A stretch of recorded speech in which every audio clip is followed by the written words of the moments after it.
Eh bien bonjour tout le monde, j'espère que vous allez tous très bien. Pour ma part, ça va super. Avant de commencer, comme d'habitude, j'aimerais remercier tous les gens qui ont vu ma dernière vidéo, même s'ils n'étaient pas très nombreux, ceux qui l'ont aussi liké et ceux qui l'ont commenté. Voilà, on se retrouve aujourd'hui pour une nouvelle vidéo dans laquelle je ne vais pas vous raconter l'histoire d'un missile nucléaire qui a fait exploser, ni de la survie de quelqu'un en haut de l'Everest. Mais non, aujourd'hui je vais vous raconter une histoire qui m'est propre. Une histoire personnelle. Une histoire qui peut littéralement s'apparenter à un thread d'horreur et qui s'avère tout simplement être l'histoire la plus terrifiante qui me soit arrivée en 25 ans. Jusqu'à présent, vous vous sentiez en sécurité, en toute tranquillité chez vous. Je ne garantis pas que ce soit toujours le cas après cette vidéo. Donc installez-vous bien tranquillement, prenez voilà un petit verre d'eau, un petit truc à grignoter, je sais pas quoi, et laissez-moi vous raconter cette mésaventure. Nous sommes en janvier 2021, je viens de quitter la France pour emménager à Bruxelles en Belgique et ne connaissant personne là-bas, je décide de prendre une colocation pour connaître du monde. Je partage donc désormais mon quotidien avec 5 autres personnes et nous formons une grande colocation de 6 dans un très grand appartement en duplex, avec un rez-de-chaussée où il y a les communs, le salon, la cuisine et une chambre, et un étage où il y a les 5 autres chambres, dont la mienne. Et alors jusqu'à présent, rien d'anormal à signaler. Tout se passe bien, je m'entends bien avec le reste de la villa, et comme je vous l'ai dit, rien d'anormal à signaler. Jusqu'à 1 mois et demi, 2 mois après mon emménagement, où une première chose m'alerte. On est un matin en semaine, je saurais plus vous dire quel jour, mais il doit être dans les alentours des 10 h du matin. Et en théorie, à ce moment-là de la semaine, tous mes colocs sont soit au travail, soit pour la plupart en cours. Sauf moi le gros branleur, qui ai trouvé la planque absolue, à savoir un travail qui commence à 14 h. Donc autant vous dire que moi à 10 h du matin, je suis encore bien tranquille au lit. Et donc comme je vous l'ai dit, en théorie je suis seul à l'appart parce que tout le monde est parti faire sa journée. Et donc je suis bien tranquille dans mon lit, et d'un coup je vois la lumière derrière ma porte de chambre qui commence à s'allumer et à diffuser sous le palier de ma porte. Bon, j'y prête légèrement attention parce que comme je vous l'ai dit, normalement, il n'y a jamais personne le matin chez moi. Mais bon, j'y fais pas une fixette non plus, je me dis que ça doit sans doute être un coloc qui est en retard et qui part que maintenant, ou à l'inverse, quelqu'un qui a déjà fini sa journée, tant mieux pour lui qu'il profite. Sauf que petite subtilité quand même qui m'intrigue, c'est que vous savez quand vous habitez quelque part depuis un moment, vous reconnaissez tous les bruits de votre appartement. Vous reconnaissez qui rentre à l'appartement, qu'est-ce qu'il est en train de faire, vous reconnaissez tout. Et en l'occurrence, lorsque la lumière s'allume dans les escaliers, c'est que soit quelqu'un les emprunte pour monter à l'étage, soit que quelqu'un sorte de sa chambre pour descendre. Et que voilà, que tu le veuilles ou non, la lumière s'allume dans tous les cas parce que c'est une lumière automatique. Et là, il s'avère que la lumière s'est bien allumée, mais je n'ai ni entendu les escaliers craquer, ni une porte de chambre s'ouvrir ou se refermer. Mais en général, quand cette lumière s'allume, elle est accompagnée d'un de ces deux bruits. Bref, je tilte pas trop, je continue ma vie, je zone sur mon téléphone, à moitié endormi dans mon lit, la tête tournée vers la porte de ma chambre. Toujours aucun bruit signalé, rien du tout, je continue à faire ma vie, et une vingtaine de secondes plus tard, je vois la poignée de ma porte se baisser, et ma porte qui commence à s'ouvrir. Instinctivement, je réagis, je veux pas que quelqu'un entre dans ma chambre, alors que voilà, je suis dans mon intimité. Bon, il est pas non plus en train de se passer des folies, mais voilà, ça reste quand même ma chambre avec moi dedans. Et donc je réagis immédiatement, et je dis, oui c'est pourquoi. La porte arrête de s'ouvrir, il y a un blanc de 2-3 secondes, puis la porte se referme, et la poignée se relève. Et là où je n'avais entendu personne lorsque la lumière s'est allumée, j'entends désormais quelqu'un descendre les escaliers à toute allure. Bon, moi je suis dans mon lit, je comprends pas trop. Je me dis que voilà, ça devait sans doute être un colocataire qui voulait récupérer quelque chose dans ma chambre, une rallonge, un stylo, je ne sais pas, peu importe. Et que voilà, il s'est sans doute dit que il y avait personne et que voilà, il allait entrer dans la chambre et faire ses courses bien tranquillement. Manque de peau pour lui, j'étais là. Et voilà, il s'est fait cramer, il est sans doute passé pour un con. En tout cas, c'est ma théorie, je me dis que voilà, c'était sans doute un coloc qui voulait profiter de l'absence des autres pour aller chercher un truc dans une chambre. Bref, très vite je passe à autre chose, je fais ma vie et voilà, je traîne un petit peu, puis je finis par me lever. Je descends les escaliers pour aller me chercher un truc à manger dans la cuisine, et en arrivant à côté de la cuisine, je passe devant la porte d'entrée, et la porte d'entrée n'est pas fermée. Et là, ça m'interroge quand même un petit peu, parce que ça n'arrive jamais, dès que quelqu'un part ou arrive à l'appartement, il claque toujours la porte derrière lui. Je claque donc la porte, et je vais me servir à manger, en me disant que cette histoire est quand même un petit peu bizarre. Bref, la journée passe, je vais au travail et je me dis bon, est-ce que ce soir j'en parle quand même, que voilà, quelqu'un a voulu entrer dans ma chambre ce matin sans m'en demander l'autorisation et que voilà, c'était pas très cool, on vivait entre colocs. L'idée c'était quand même de se faire confiance et puis je me dis bon, la personne en question, elle s'est déjà cramée. Voilà, je lui ai fait comprendre que j'étais dans la chambre au moment où elle a voulu entrer. La personne s'est sans doute rendu compte que ce qu'elle faisait c'était pas cool et qu'elle avait failli se faire cramer et que du coup à l'avenir, elle toquera comme tout le monde avant de me demander quelque chose. Donc je décide d'en parler à personne, ni même du fait que la porte n'avait pas été claquée en partant. Et voilà, la vie reprend son cours. Et le temps passe, et les mois passent, et rien d'autre d'anormal à signaler. Jusqu'à cette histoire fort bien particulière qui m'arrive durant l'été. On doit être fin juin, début juillet, et vous savez, c'est cette période de l'année où il commence à faire chaud et que les journées durent hyper longtemps. J'adore cette période de l'année. Voilà, ce détail n'a aucune importance dans l'histoire, mais juste, j'adore cette période de l'année. Et donc voilà, on est en semaine, je vais travailler, chacun fait sa vie. Comme je vous ai dit, rien d'anormal à signaler. Et une de mes colocs va fêter son anniversaire durant le week-end. Et pour l'occasion, a réussi à choper sa maison de campagne dans le sud de la Belgique. Et elle a décidé d'y inviter tous ses amis, y compris tous ses colocs. Donc elle propose à tout le monde de passer le week-end tout simplement chez elle dans le sud de la Belgique. Voilà, pour fêter son anniversaire. Absolument tout le monde accepte, sauf moi, le gros chiant, qui, bah voilà, revers de la médaille. Je commence peut-être le travail à 14h en semaine, mais je travaille le samedi matin. Donc voilà, impossible pour moi de descendre dans le sud de la Belgique, puis de remonter pendant la nuit pour aller travailler le lendemain matin. C'est trop compliqué. Bref, vendredi arrive, fin d'après-midi, tout le monde quitte l'appart pour aller fêter l'anniversaire. Et moi, je me retrouve seul dans le duplex et je me dis, grandiose! Vous savez, quand vous vivez à 6, être seul à la maison, c'est rarissime. Donc je me dis que voilà, c'est une occasion en or. Tout le week-end, je vais être tout tranquille à la maison, personne pour me déranger. Et voilà, ça va être génial, ça va être cool. Même si bon bah tant pis, je fais pas la fête avec eux, je vais quand même profiter. Donc voilà, ils partent et on est vendredi soir et je suis bien tranquillement dans mon 250 mètres carrés individuel. Et je me dis, c'est cool, mais c'est vrai qu'on est quand même vendredi soir et voilà, bon bah c'est dommage, j'ai rien de prévu. Je vais me faire chier à la maison alors que les autres sortent, etc. Et non, ça tombe bien. Une de mes collègues de l'époque décide d'organiser un repas avec toute l'équipe et donc mon vendredi soir est sauvé et je vais manger chez ma collègue avec les autres. Donc voilà, on mange bien, on boit une bière ou deux, vraiment avec modération, on rigole bien, on fait des jeux, machin, etc. Et arrive l'heure fatidique où notre hôte nous met dehors parce que tout simplement il commence à être tard. Il faut qu'on chope les derniers transports pour rentrer et puis comme on l'a dit, demain matin on travaille tous. Donc je sors, j'arrive à choper mon dernier métro et moi voilà, je rentre à la maison, je suis un peu claqué, je me dis demain matin je vais travailler, j'ai un peu la flemme, mais voilà, c'est cool, malgré ça j'aurai l'appart pour moi tout seul, donc le week-end s'annonce sympathique. Enfin bon, bref, je marche, j'arrive dans mon immeuble, j'ouvre la porte de mon immeuble et je monte les marches pour monter jusqu'à mon appartement. Et voilà, j'ai mes écouteurs dans les oreilles et je commence vraiment à ressentir la fatigue et je me dis, j'ai hâte d'arriver, de juste me coucher et de dormir jusqu'à demain matin. J'arrive devant ma porte d'entrée, je tourne les clés, j'entre, je referme ma porte et instantanément, j'entends du bruit qui provient de mon appartement. Alors c'est des bruits vraiment légers et j'y prête vraiment pas attention. Parce que je me dis que ça doit être la tuyauterie, les canalisations, je sais pas, peut-être des rongeurs dans les murs. Et voilà, comme je vous ai dit, c'est des bruits à peine perceptibles. D'autant plus que j'ai ma musique dans les oreilles. Donc j'y prête pas du tout attention. Je tourne à droite dans la cuisine pour aller me servir un verre d'eau. Je bois bien tranquillement et en parallèle, les bruits s'estompent et disparaissent complètement. Je finis mon verre d'eau, je le pose dans l'évier, je sors de la cuisine et je vais jusqu'aux escaliers pour monter jusqu'aux chambres. Arrivé devant les escaliers, j'ai la porte du salon devant moi qui est grande ouverte, avec le salon dans le noir complet et aucun bruit. Donc parfait, je décide de monter les escaliers pour rejoindre ma chambre.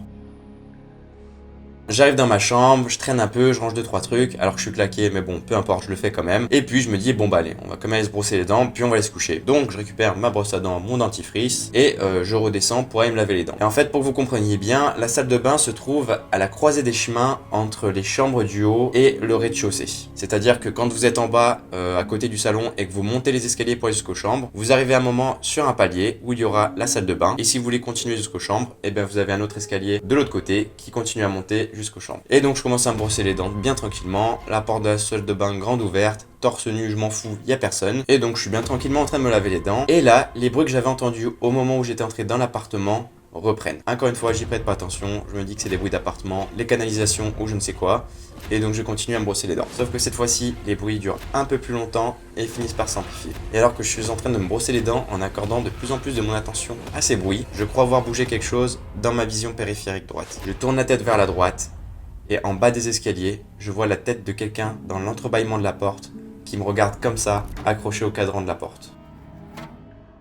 Je frôle l'infarctus et je retire instantanément mes écouteurs. Et là directement, le mec se met à me parler. Il me dit qu'il est désolé de m'avoir fait peur et qu'il cherche Ophélie ou Mathieu et il me demande si je sais où ils sont passés. Ophélie et Mathieu, ce sont deux de mes colocataires et à partir du moment où ils prononcent leur prénom, ça me rassure.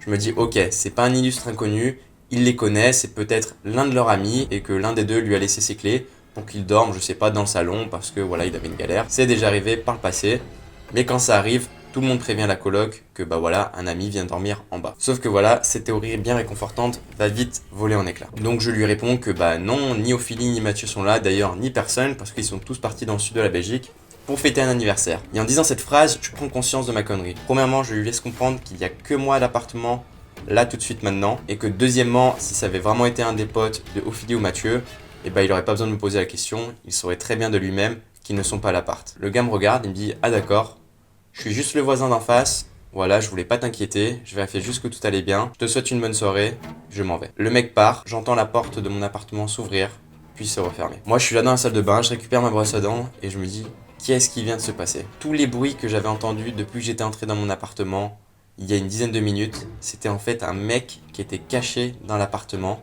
en train de vérifier que tout allait bien. J'avoue que je suis un peu sous le choc et je sais pas trop quoi faire, donc je remonte tout simplement dans ma chambre, je range ma brosse à dents et je vais me coucher. La réaction peut vous sembler un peu lunaire, mais voilà, je vous avoue que sur le coup, je sais pas trop quoi faire. Et avant de m'endormir, j'ai cette petite pensée désagréable qui me dit « Imagine, il est toujours dans l'appartement et qu'en fait, le bruit de porte que j'ai entendu, bah il a juste ouvert la porte et il l'a refermée, mais qu'il est resté à l'intérieur. » Cette idée me glace le sang et j'ai même pas le courage d'aller vérifier en bas qu'il est bien parti. Bref, je sais pas comment, je finis quand même par réussir à m'endormir et au réveil, je me décide d'envoyer un message à tous mes colocs qui sont dans le sud de la Belgique pour les avertir de ce qui s'est passé la veille. En parallèle, je pars travailler et voilà, tout au long de la journée, on discute sur notre groupe de conversation et à la description physique que je donne du personnage, certains de mes colocs confirment que c'est bel et bien le voisin, mais qu'au-delà d'être notre voisin actuel, ce gars a été locataire dans notre appartement et il y a de ça 4 ou 5 ans. Bon, je commence à ne plus rien comprendre à cette histoire, la journée de travail se passe et le soir, je rentre à la maison. On est samedi soir et voilà, mes potes sont toujours dans le sud de la Belgique et je m'apprête à passer ma deuxième nuit seul, je l'espère, à l'appartement. Je me dis que non, je ne vais pas passer toute ma soirée et ma nuit dans ma chambre en me disant que potentiellement quelqu'un allait entrer dans l'appartement pendant que je dormais. Donc je prends mon courage à deux mains et je me dis que je vais aller le confronter. Je sors de chez moi et je vais toquer à la porte d'en face. J'attends un petit peu et une trentaine de secondes plus tard, la porte s'ouvre. Et coup de chance, si on peut dire ça comme ça, il s'avère que c'était le mec qui était chez moi la nuit dernière. Je n'ai à peine le temps d'en placer une qu'il commence directement à se justifier. Et va s'en suivre un monologue qui n'a ni queue ni tête, qui ne va absolument pas m'éclairer sur la situation et bien au contraire va plus que m'inquiéter. Le gars m'explique que voilà, je n'ai pas à m'inquiéter sur le fait qu'il était chez moi la veille et qu'il était juste là pour vérifier que tout allait bien. Le gars m'explique qu'en fait tout simplement il m'a entendu rentrer dans l'immeuble le soir et que quand je suis arrivé devant ma porte d'entrée et que j'ai ouvert la porte, il s'est tout simplement glissé derrière moi et est entré dans l'appartement avec moi. Donc là je me dis, le mec me prend vraiment pour un con, même en partant du principe qu'il s'était réellement glissé derrière moi au moment où j'entrais chez moi. Déjà premièrement je l'aurais vu, c'est pas possible. Un gamin de 2 ans qui passerait la porte avec moi, je le verrais. Sachant que là le gars fait 2 fois ma taille et 2 fois ma corpulence, il n'aurait jamais pu entrer par la porte avec moi sans que je m'en rende compte, c'est complètement absurde. Et voilà. Partons du principe que c'était le cas, je ne vois pas comment c'est possible étant donné qu'à partir du moment où je suis rentré chez moi et que j'ai fermé la porte, j'ai entendu du bruit qui provenait du reste de l'appartement. Ce qui signifiait qu'il y avait bien déjà quelqu'un dans l'appartement avant même que j'entre. Bref, tout ça, j'ai même pas le temps de lui dire parce que lui, il continue et que voilà, lui, il vérifiait juste que tout allait bien à l'appartement et que lui aussi, il a fait partie de cette colocation il y a bien longtemps et que voilà, pour ça, j'avais pas à m'inquiéter et qu'il connaissait très bien mon propriétaire et que voilà, en plus, ils étaient de la même famille, c'était un de ses cousins. Et que du coup, quand il a quitté l'appartement, et ben voilà, il lui a laissé un double des clés. Il me dit que c'est un peu bizarre parce que physiquement, ils ne se ressemblent pas du tout. Et d'autant plus bizarre que 2 ou 3 phrases plus tard, il reparle de ce lien de parenté avec mon propriétaire, sauf que cette fois-ci, ce n'est plus son cousin, mais son demi-frère. Bref, ce monologue d'absurdité me laisse sans voix. Et alors, je cherche pas à comprendre plus que ça, je me dis juste que ce mec est vraiment chelou. Et voilà, je me dis qu'il s'est écoulé 24 heures et qu'en 24 heures, il n'a pas pu établir un meilleur alibi que ça. Et que donc voilà, par conséquent, les raisons pour lesquelles il était chez moi la veille était vraiment obscur. Mais malgré tout, parmi toutes les conneries qu'il a dit un truc qui m'a un petit peu rassuré. Voilà, le petit chocolat, il m'a dit qu'il faisait partie de la famille de mon proprio. Je me dis, bon bah mon proprio est plutôt normal, et que voilà, s'ils sont de la même famille, bon bah peut-être que c'est normal qu'il lui ait déjà laissé un double des clés, d'autant plus qu'il avait déjà habité là auparavant. Tout simplement, cet argument de lien familial avec mon propriétaire m'a rassuré. Et ça justifie, entre énormes guillemets, que ça puisse lui laisser le droit de temps en temps aller voir ce qui se passe à l'appartement. Bref, dimanche soir arrive, j'en reparle au coloc, on est tous un peu sur le cul, on se dit juste qu'à l'avenir, pensez bien à fermer la porte à double tour, et voilà, aucun de nous prend l'initiative de se dire, il serait peut-être intelligent et judicieux d'appeler la police pour éclaircir cette situation.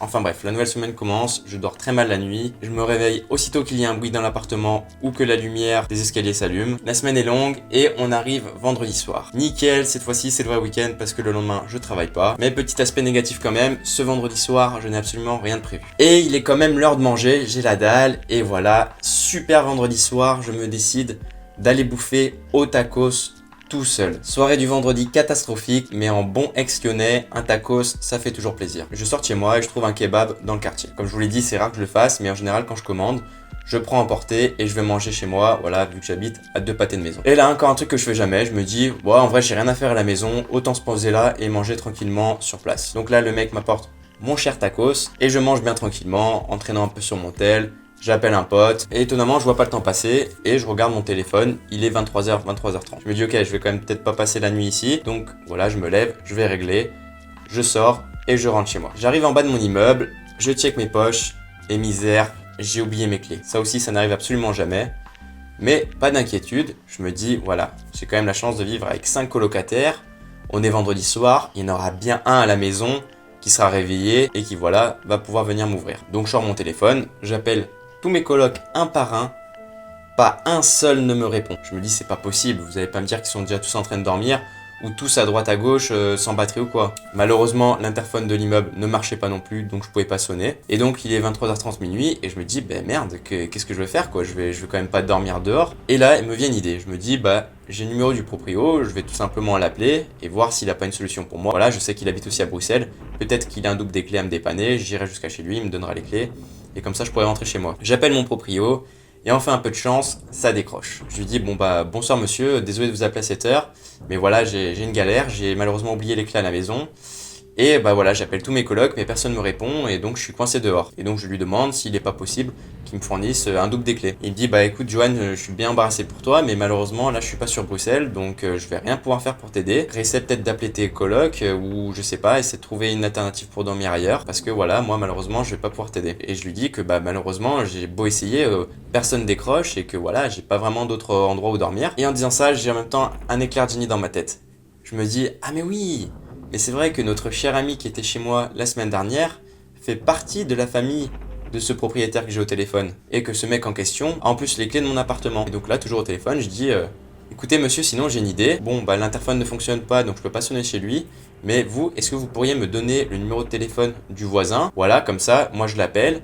Il descend, il vient m'ouvrir et je peux rentrer chez moi. Alors en disant ça, je me disais ouais, c'est une bonne idée et pas trop en même temps parce que voilà, j'ai envie de rentrer chez moi. Mais si je peux éviter de revoir ce mec le vendredi soir, c'est aussi tout bénef. Donc mon proprio me répond tout simplement écoute oui, je peux te donner le numéro du voisin d'en face, mais le souci c'est qu'il va certes pouvoir venir t'ouvrir en bas dans l'immeuble, mais après tu vas être coincé, tu pourras pas rentrer chez toi. Et là je commence à me dire il y a anguille sous roche. Je lui réponds que bah si on a eu une discussion il y a pas longtemps, voilà, il m'a dit que vous étiez son cousin ou son demi-frère, je sais plus trop, et que voilà, il avait les clés de l'appartement, il pourra venir m'ouvrir en bas, et après il y aura aucun souci, il pourra aussi m'ouvrir la porte de mon appartement. Et là mon proprio me répond je sais pas qui t'a dit que j'étais de sa famille, mais c'est pas du tout le cas. Certes il a habité chez vous il y a quelques années de ça, mais aujourd'hui c'est juste un autre locataire dans l'immeuble. Et donc là tout se passe très vite dans mon cerveau. Je lui dis eh bien, écoutez monsieur, j'ai autre chose à vous annoncer au téléphone, c'est que ce gars là qui se présente comme quelqu'un de votre famille était chez moi vendredi dernier en pleine nuit alors qu'il n'y avait personne à l'appartement. Là il y a un blanc au téléphone et mon proprio me dit alors je ne sais pas ce que c'est que cette histoire, mais fais bien attention parce que ce mec n'a absolument rien à faire chez vous, il n'y habite plus et surtout il a rendu les clés il y a 3 ans lorsqu'il a quitté l'appartement et qu'il n'est aucunement de ma famille. Donc là le problème est double, de 1 j'ai pas de moyen de rentrer chez moi et de 2 je me dis que le mec qui était chez moi la semaine dernière est vraiment un mec chelou et que par ailleurs on n'est pas à l'abri qu'il soit retourné chez moi ou qu'il y retourne à l'avenir. Bref, l'échange au téléphone se termine, le proprio me dit que voilà, il me donne son numéro de téléphone mais que voilà, si j'avais à trouver une autre alternative, c'était peut-être mieux que de contacter ce voisin un peu bizarre. Bref, par miracle, l'un de mes colocs m'appelle et je décroche et voilà, je lui explique la situation, je lui dis que malheureusement je suis coincé dehors, que j'ai oublié mes clés et qu'il n'y a personne pour m'ouvrir. Et voilà, il s'avère que mon coloc était en ville et qu'il rentrait. Il m'a tout simplement demandé de l'attendre 15-20 minutes devant l'appartement. On rentre ensemble, je lui raconte l'échange téléphonique que j'ai eu avec le propriétaire et on se met à bader. On se met à bader ensemble, puis le lendemain, on décide d'en parler au reste de la coloc. On est tous un petit peu choqués, mais absolument rien n'est organisé par personne pour entamer des poursuites ou quoi que ce soit. Et donc très vite, on en revient à la même conclusion, que ce mec était vraiment chelou et n'avait absolument rien à faire chez nous en pleine nuit la semaine passée. Depuis ces événements, rien d'autre ne s'est passé. Il a été très compliqué de dormir sur mes 2 oreilles pendant un bon moment. Et après coup, j'ai fait le lien entre cette histoire et la première histoire qui m'était arrivée le matin en semaine, quelques mois après mon emménagement. Je me dis que ce matin où quelqu'un avait essayé d'entrer dans ma chambre, voilà, ce n'était peut-être pas un colocataire, mais que c'était déjà bel et bien le voisin. Voilà, j'espère que cette histoire un peu particulière vous aura plu. Je vous souhaite une bonne journée, une bonne soirée et je vous dis à très bientôt.